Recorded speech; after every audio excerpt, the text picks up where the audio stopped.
असं काय होतं त्यांच्या म्हणजे नाही, त्यांचं वागणं बोलणं म्हणजे माझ्याबरोबर जे अजून सहकारी असायचे जेम्स, त्यांचं बोलणं आणि यांच्या बोलण्यात जमीन आसमानचा फरक होता. म्हणजे ह्यांचं बोलणं थोडं पटायचं मला आणि हे मुद्देसूद बोलायचे, एकच वाक्य बोलायचं पण मुद्देसूद बोलायचे. हां, त्यामुळे मग मी म्हटलं ओके चांगलं आहे, चांगलं आहे. हां, माणूस आणि मला माणूस म्हणून आणि मला हे खात्री होती की घरी माझ्या एक्सेप्ट होणार नाही.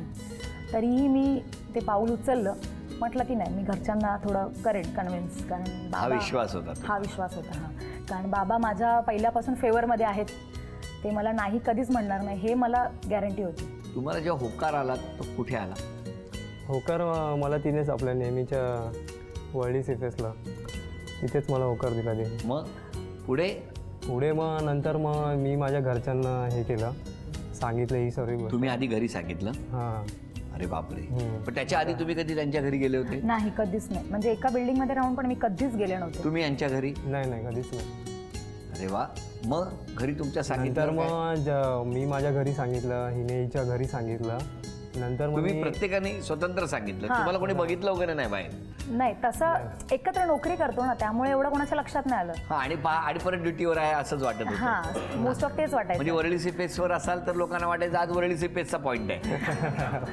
हां, आमचा बंदोबस्त पॉईंट तोच असायचा. फक्त बाईकवरून येता जाता 2-3 वेळा ह्यांच्या मित्रांनी पाहिलं होतं. मग फायनली काय झालं? फायनली मग शेवटी मग हिनेश हिच्या घरी सांगितलं. मी मग हिच्या मम्मी पप्पांना भेटायला भेटायला. हां. मग पुढे काय झालं? मग त्याच्यानंतर ॲक्च्युली थोडे विरोधातच होते घरातले, कारण टोटली चेंज, रिलिजन चेंज, धर्म चेंज म्हटल्यावर. आणि त्यात हिंदू आणि मुसलमान. हां, पूर्ण. कारण वडिलांना आणि आईवडिलांना असं टेन्शन होतं की म्हणजे ह्या कुळातून डायरेक्ट त्या कुळात जाणार, मग तू करणार कसं. ते ॲक्च्युली ऑपोजिटच होते, नाहीच म्हणत होते की नाही म्हणून. तर कसं मी त्यांना कन्व्हिन्स केलं. मग ह्यांची आणि पप्पांची भेट करून दिली, घरी मीटिंग घेतली. मग ह्यांच्याशी बोलणं झालं त्यावेळेला म्हणजे 80% पप्पा बोलले की बघू, आपण विचार करू. काय तुमच्या घरी काय झालं? घरामध्ये मी मोठा असल्या कारणाने सर्व निर्णय मलाच घ्यायचे होते. मी माझ्या वडिलांना वगैरे सांगितलं. वडील पण पहिल्यांदा तेच बोलले की सर्व ठीक आहे, पण तिला सर्व जमेल काय आपल्यातलं वगैरे. त्यांनी सांगितलं नाही, ती सर्व करायला तयार आहे बोललं. त्यामुळे वडिलांनी सांगितलं मग तुझी जशी इच्छा असेल तसं हे कर म्हणून. मग लग्न तुम्ही सगळ्यांच्या संमतीने केलं? हो, लग्न संमतीने केलं. किती वर्ष झाली लग्नाला? 10. आता कसं वाटतंय 10 वर्षानंतर? छान, खूप छान होतं. आता पहिला खेळ येणार आहे तुमच्याकडे. हां, या पहिल्या खेळात काय घडणार बघूया. किती बक्षीस तुम्ही मिळवणार आम्हाला बघायचं. खेळ सोपा आहे.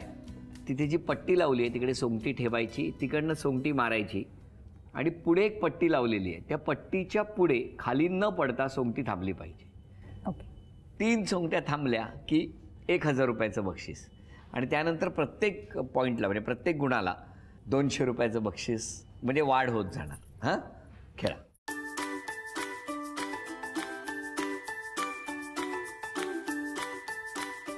वरळी सीफेस वरळी सीफेस आधी जाईल थांबली.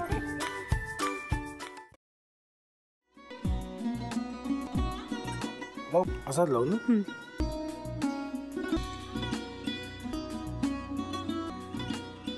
आता आपण ड्राय स्टफ आपण हे सगळे साहित्य टाकायचे.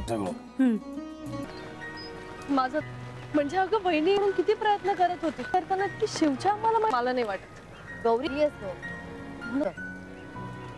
त्याच्यावर विश्वास नाहीये का? विश्वास आहे मी तुम्हाला तो ना. म्हणजे निशा बहिणीचं नाटक वगैरे ते नाहीये. अगं असं कसं जतीन भाईंचा कॉल आहे, रिसीव कर ना. बघ म्हणून ते मला करतील.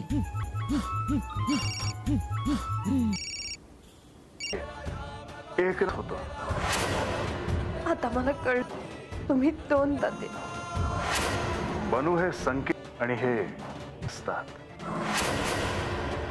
बाहेर तुमची